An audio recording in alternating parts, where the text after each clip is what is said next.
जिस तत्व को तुमने आज तक जाना नहीं, पहचाना नहीं, अनुभव नहीं किया, उस तत्व की चर्चा है जो इन चर्म चक्षुओं से दिखाई नहीं देता, जो इंद्रियों के द्वारा जानने में नहीं आता, जो मन के द्वारा विचारने में नहीं आता, जो बुद्धि के द्वारा विकल्प करने में नहीं आता, जो चित्त के द्वारा ग्रहण करने में, धारण करने में नहीं आता, जो अहम के द्वारा स्वीकार करने में नहीं आता, ऐसा वह परम तत्व है। उस परम तत्व की चर्चा चल रही है तत्वचर्या का विषय, पर फिर भी उसकी चर्चा हो रही है।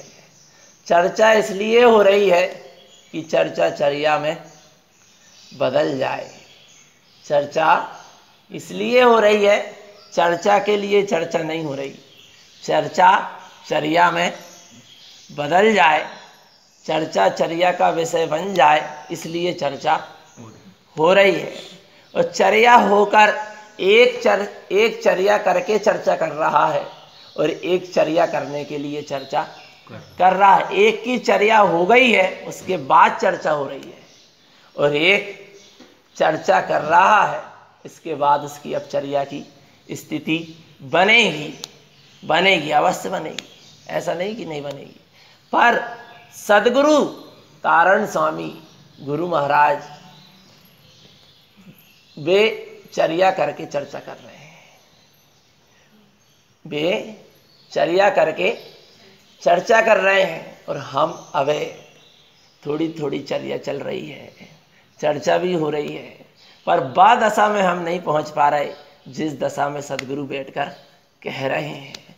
जिसको कह रहे हैं, जहां से कह रहे हैं, वहां बैठ के कहो तो कुछ भाव समझ में आएगा। विषय चल रहा है पंडित पूजा का।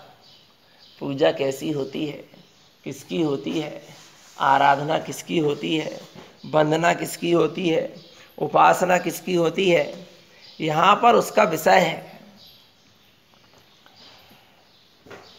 एक तत्व है, एक तत्व है। उस तत्व को ग्रहण करने के विषय तीन है। तत्व कितना है? एक है। उस तत्व को उपलब्ध होने के लिए कितने विषय हैं? तीन है, समझ लो। सम्यक दर्शन है, सम्यक ज्ञान है, और सम्यक चारित्र है, जिसमें से दर्शन, सम्यक दर्शन और सम्यक चारित्र की स्थिति एक समान है। सम्यक दर्शन की और सम्यक चारित्र की स्थिति कैसी है? एक समान है। हाँ, जब सम्यकता चरण के भेद होते हैं, सम्यक चारित्र के भेद होते हैं, तो एक संयमाचरण हो जाता है और एक स्वरूपाचरण हो जाता है। परंतु सम्यक दर्शन और सम्यक चारित्र की दशा एक है, बीच में बस विकल्पात्मक ज्ञान है। और जहाँ दर्शन की शुद्धि होती है, वहाँ पर ज्ञान प्रत्येक समय निर्मल होता जाता है, चारित्र रूप परिणमित होता जाता है, परंतु फिर भी ज्ञान में विकल्प बना रहता है। ज्ञान का जो सविकल्प पना है, सकंप मना है, बस सकंप पना ही वो निर्विकल्प दशा को उपलब्ध नहीं होने देता। फिर भी जहाँ दर्शन में निर्विकल्पता एक बार आ जाती है, तो ज्ञान भी धीरे धीरे निर्विकल्प होता है, पर ऐसा हो नहीं पाता, सब विकल्प दशा चलती है। कोई बाहर के संसार शरीर भोग के वहाँ में विकल्प ना चल के, वहाँ में स्वरूप के प्रति विकल्प चलता है, पर ज्ञान फिर भी विकल्पात्मक चलता है विकल्पात्मक, स्वीकार करना पड़ेगा। दर्शन और चारित्र एक दशा है। दर्शन यानी निर्विकल्प अनुभूति, और चारित्र यानी रमणता। जब अनुभूति जिस काल में होती है, उस समय स्वरूप में रमणता होती है, वही को नाम तो चारित्र है। वही को नाम का है चारित्र है। अब उस रूप आचरण करना, व्यवहारिक जीवन में संयम को धारण करना और स्वरूप का चिंतन रूप आचरण करना, या अपना और भी आचरण उत्कृष्ट बनाना व्यवहार में, वह बात एक अलग है। पर चारित्र कब तक, कब है चारित्र? यानी क्या? लीनता, रमणता, उसका नाम क्या है? चारित्र। रमणता लीनता का नाम चारित्र। रमणता लीनता कब है? जब अनुभूति है। जिस काल में अनुभूति उसी समय तो रमणता है, उसी समय तो स्वरूप में लीनता है, और वही को नाम का है चारित्र। दर्शन और चारित्र की स्थिति कैसी है? बिल्कुल एक है, दशा एक है, होती है। क्योंकि जब भी दर्शन होता है, अनुभूति होती है, तो एक साथ ही दर्शन मोहांध की तीन प्रकृति क्षय होती, वो उपसम या क्षय या क्षय उपसम रूप हो जब भी अनुभूति होती है। और चार अनंतानुबंधी कसाई की स्थिति का भी उपसम क्षय और क्षय उपसम होता है। क्यों? कसाय जाति किसके खाते में? चारित्र मोहिनी की। और मिथ्यात, सम्यक मिथ्यात, सम्यक प्रकृति मिथ्यात किसके खाते में? दर्शन मोहन। तो जब अनुभूति हुई बस समय कसाई भी क्षय उपसम या क्षय उपसम भाई क्या नहीं भाई? चार। तो चारित्र भी भाव का नहीं भाव हुआ क्या? नहीं हुआ। हाँ भाई, दर्शन जिस समय अनुभूति है उसी समय दर्शन निर्विकल्प है, ज्ञान भी निर्विकल्प है और चारित्र भी निर्विकल्प है, क्योंकि उपयोग निर्विकल्प है। उपयोग में जिस समय अनुभूति उपयोग में, उस समय दर्शन ज्ञान का विकल्प नहीं है, व्यवहार निश्चय का विकल्प नहीं है। उपयोग स्वरूप से जाकर टिक गया, ठहर गया, स्थित हो गया, वहां पर अब कुछ भी भेद नहीं रह गया।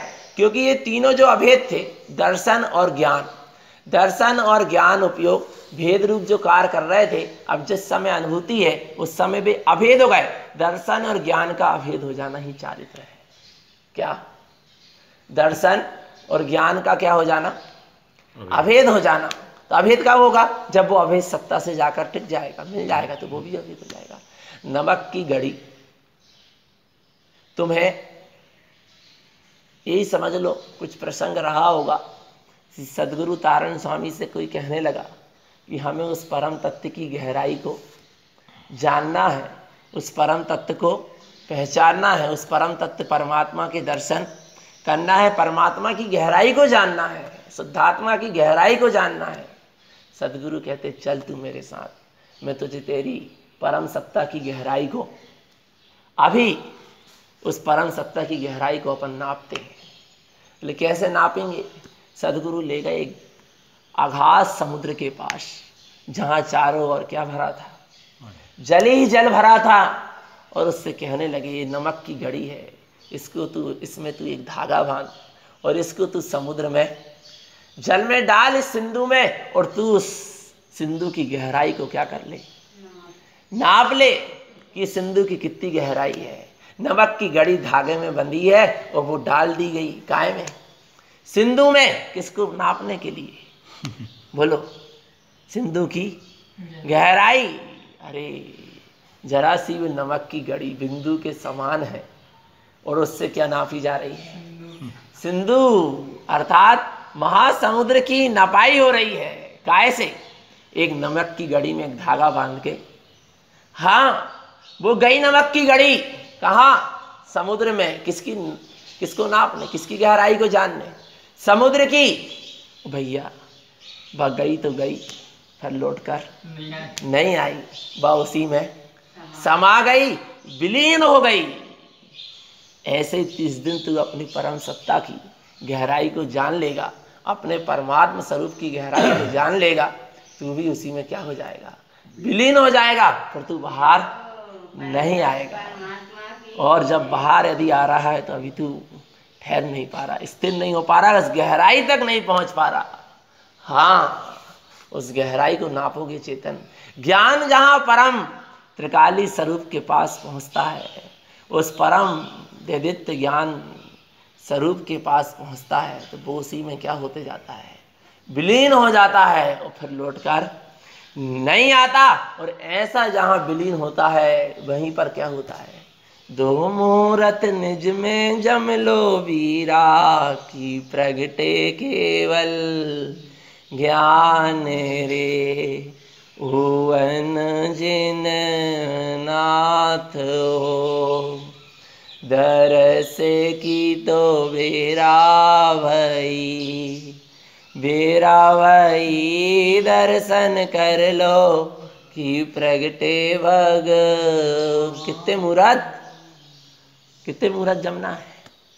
2 मुहूर्त निज में जम लो, बस ज्ञान जम जाए, अपने में स्थित हो जाए। और कोई बहुत बड़ी साधना नहीं है। कितनी सी साधना है? बोलो कितनी सी साधना है? नमक को पानी में घोलना है, पानी में मिलाना, तो क्या करना पड़ेगा? उसको पानी में ले जाके छोड़ दो, वो अपने आप क्या होगा? घुल जाएगा, मिल जाएगा। हाँ, ज्ञान को, परम ज्ञान की उपलब्धि करना है, कैवल्य की उपलब्धि करना, क्या करना पड़ेगा? उस परम ज्ञान स्वरूप में उस ज्ञान उपयोग को जाकर मिला दो, अपने आप परम ज्ञान की उपलब्धि हो जाएगी। उसी का नाम पंडित पूजा है, जहाँ ज्ञान अपने में समा रहा है। सबसे पहले ज्ञान की दृष्टि बनी, बस जहाँ ज्ञान की दृष्टि में एक त्रिकाली परमात्मा आ गया। जैसे मालारोहण में दर्शन उपयोग के सामने मात्र एक शुद्धात्मा दिख रहा है, ऐसे ही ज्ञान उपयोग के सामने पंडित पूजा में एकमात्र काली, वही शुद्धात्मा जो दर्शन उपयोग में आया, वही ज्ञान में जानने में आ रहा है। अब वो ज्ञान में जानने में आ रहा है, पर बस ज्ञान उसी की ओर दृष्टि बनाए हुए है, जानते जानते विलीन होएगा। पर कैसे होएगा?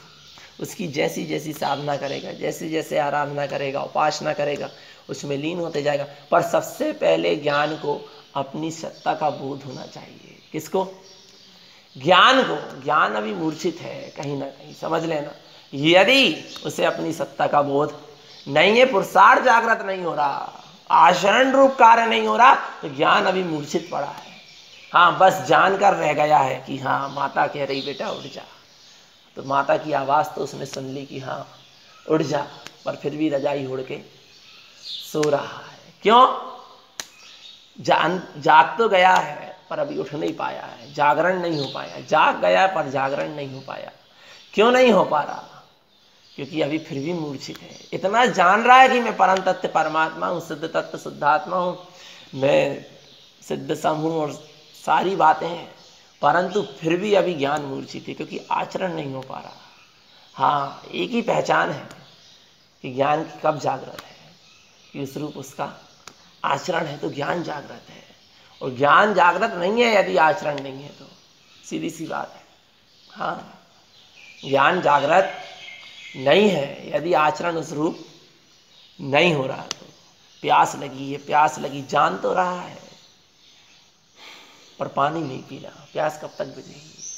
बोलो। प्यास लगी है, ज्ञान ने जाना ना, किसने जाना? किसने जाना कि प्यास लगी? ज्ञान ने जाना ना। प्यास काहे से बुझेगी? पानी से। किसने जाना? ज्ञान ने जाना, पर पी नहीं रहा पानी। तो जाना कि नहीं जाना? जानते हुए भी नहीं जाना, मूर्छित पड़ा है। इतना जान रहा कि मैं परम तत्व परमात्मा हूँ, मैं शुद्ध तत्व शुद्धात्मा हूँ, मैं सिद्ध स्वरूपी हूँ, मैं अखंड ध्रुव स्वरूपी, मैं अहम ब्रह्मास्मि सिद्ध हूँ, सब कुछ कह रहा है। पर भगवान आत्मा ज्ञान जान रहा है, पर वास्तव में रंज रमण की बात है, आनंद की बात है। रंज रमण होना चाहिए।